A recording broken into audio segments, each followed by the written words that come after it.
Nephropathy is one of those topics that's difficult to talk about without a lot of background information. And unfortunately, we just don't have time to go through and talk about nephrons and their function and so on. So we're just going to keep it really simple, talk about how the kidneys are affected by diabetes. Nephropathy is very, very common in diabetes, and that's because of all of those things we talked about in the other video that are happening to the micro vessels, capillaries and whatnot. It often starts fairly early. We don't really see any symptoms in the early stages. It's fairly asymptomatic. After about 10 years, you'll see symptoms in type 1, 5 to 8 in type 2. And that's just because, well, type 2 is diagnosed a lot later in life. There's a number of different mechanisms and etiologies that basically cause endothelial dysfunction. That increase in glucose causes this like a protein denaturation. Denaturation is like a breaking up of these like weak links or bonds, like little hydrogen bonds in a protein molecule. If it breaks those bonds and makes the protein like kind of looser, has a more random structure. It's just easier. It's easier to break apart. Doesn't do its job as well. And then you end up with this intraglomerular hypertension. This is, again, if you can remember what the glomerulus is and what it does, that makes a lot of sense. If not, it's something you may just have to kind of write off for this test. The issue is that it has an effect on the glomerulus, which is the beginning part of the filtering system when the blood comes to the kidneys. And so that's going to have an effect on kidney function. Absolutely.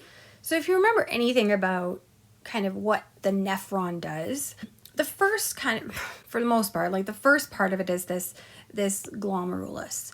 The glomerulus is kind of the first kind of filtration part of that nephron.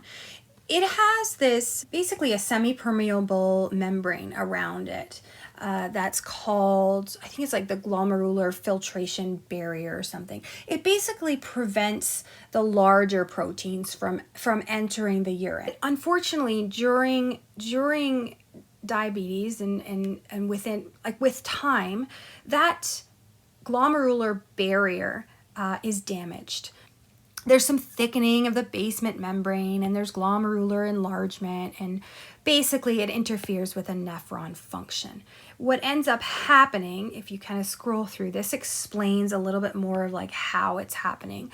But the idea is that there's damage and it allows protein to escape into the urine.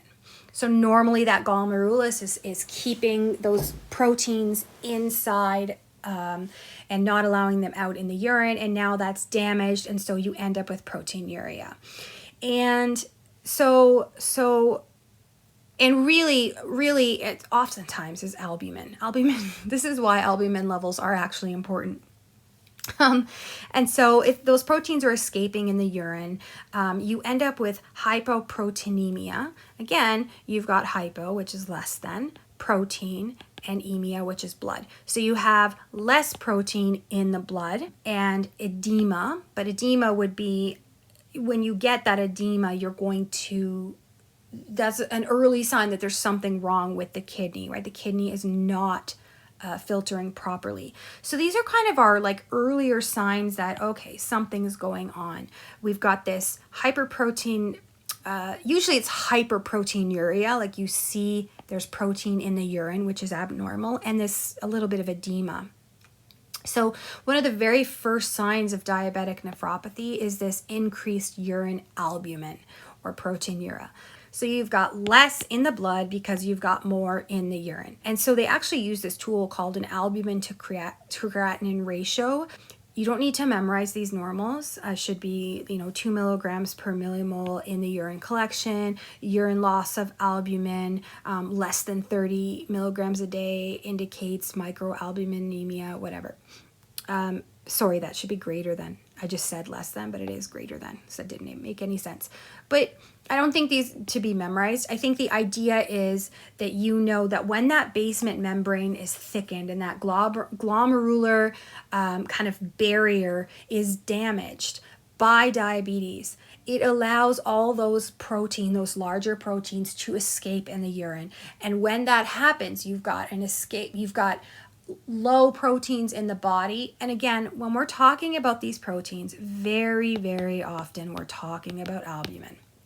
So we've got less albumin in the body, in the blood, and a lot of albumin in the urine. And that's a very, very good sign that something is going on. You can look back at some of the videos I posted on kidney function. You'll understand EGFR a lot better and what the norm is. I wouldn't worry about it if for this test that you're talking about diabetes, we're not necessarily talking about kidney, just understanding this is kind of what's happening.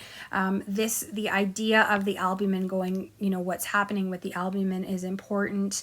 And again, if you remember, we've talked a lot about albumin and its effect on osmotic gradient and osmotic pressure, right? So if we're losing a lot of albumin in our urine and we have a lot less in the system, that's going to change the osmotic gradient in a lot of areas in our body. We're going to end up with edema. There's going to be more issues relating to fluids. So what are the risk factors for diabetic nephropathy? Pretty basic, pretty stuff that we've seen a lot before. So it's a little bit genetic, meaning you could have diabetes, but also be predisposed to diabetic neuropathy.